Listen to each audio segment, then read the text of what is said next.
Intel CEO like Tam Litbu. So he's a Malaysian. Actually, they have found out Intel CEO have very close tie to some of the Chinese company, very closely linked to our Chinese Communist Party. He doesn't like anything that relate to China. Intel got to find another CEO or have Tam Litbu to sell away all these Chinese company. But I think the bigger problem right here is this: they really have sales problem, they have product problem. Second thing that I want to share tonight is NVIDIA got green light from Trump to sell some of their chips to the Chinese counterparts. But the problem is, even if they allowed them to sell to China, 15% cut. And initially, Trump wanted 20. Chinese government also worried that their data will got linked to US government. I thought this is just a pinch of salt for NVIDIA. If you look at revenue by geographical, right, 20 billion is from China. It's just around 13%. And then we just take 15%. So even though they have to pay 15%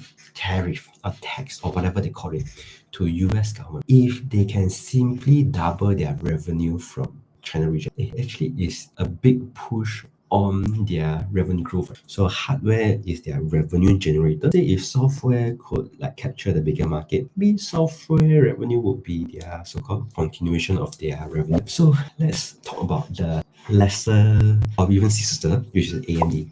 If they got slapped by this 15% revenue, right, or this like tariff, right, they sell more of their chips to China, like 6 billion upon this 25 billion, right? So they have 25%. So it's double compared to NVIDIA. So they really have to grow much more in terms of like China revenue. Even they got tax 15%, their net profit margin still able to sustain.